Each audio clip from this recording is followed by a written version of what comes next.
Hey, what's going on, guys? Carter here. Hope everybody's looking forward to Thanksgiving tomorrow. I know I am. A lot of good food, family, all that fun stuff. What I have for you today is a look at a new knife I got today. Actually came in today. Picked it up while I was at work. It was actually delivered yesterday, but it required a signature. Anyways, needless to say, I picked it up today. This is actually the knife I got instead of the Emerson Commander that I sent back.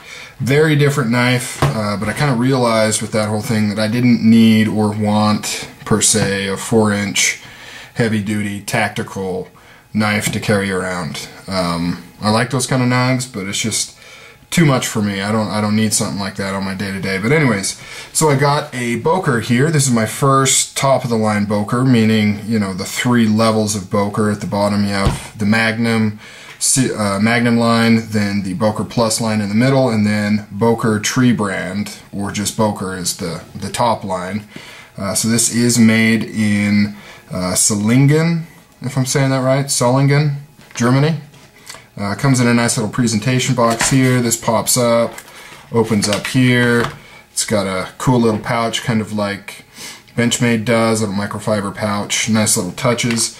As you can see, there's no knife in there because I've actually got it in my pocket. I've been carrying it around, and here it is. Here is the Boker Anso 67. This is a collaboration with, I believe it's pronounced Jens Anso.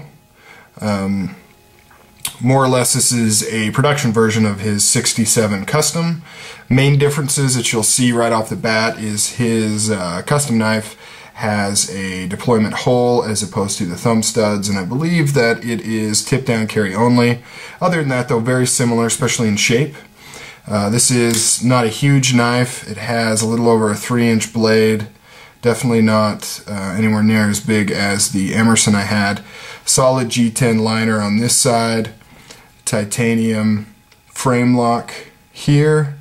It has the really cool stonewashing that a lot of companies are doing now. It's kind of a 2-part finish, so they give it some sort of initial finish. I imagine an oxide coating for the blade, and then anodizing on the titanium, and then they stonewash it. So it gives it a lot of depth and a lot of kind of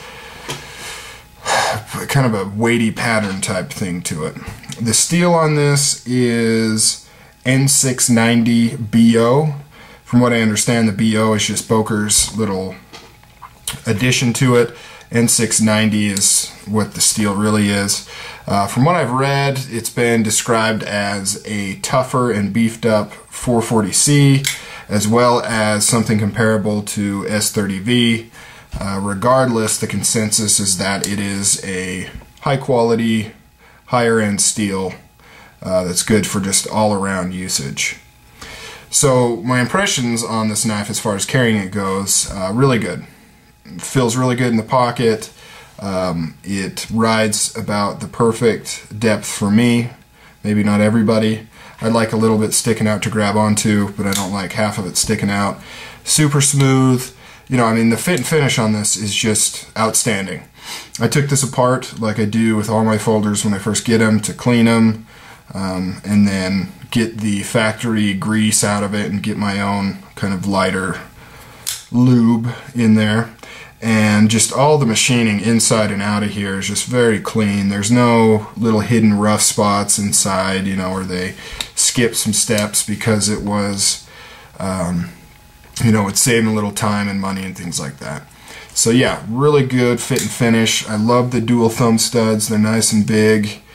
I like this blade shape. I think it'll come in very handy for just regular usage. Nice and thick all the way to the tip. Super tight lockup. The ergonomics aren't really anything particularly amazing. It fits in the hand fairly well. It doesn't melt in the hand or anything like that, but then again, I'm not going to be doing hour-long cutting tasks with this. This is just a everyday kind of this and that type knife that I plan to use. The lockup is a little bit further than I'd like to see on a brand new knife. This is pretty much at about 75%, I would say.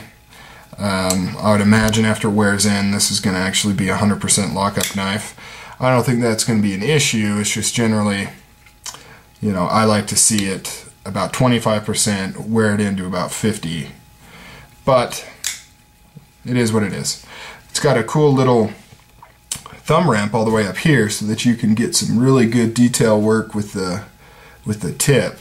You could do some really fine cutting. The edge out of the box, super sharp. Just a really nice blade. This is number 262.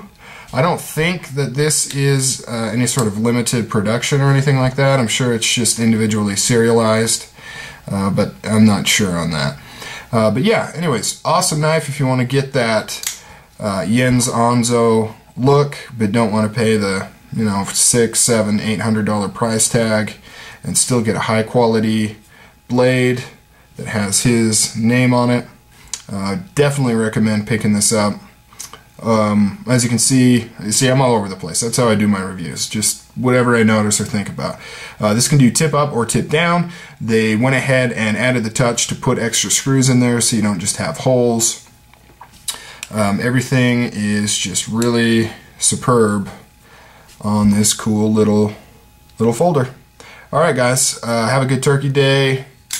Don't eat too much or eat too much. I don't know, whatever you're into. Alright guys, see you later.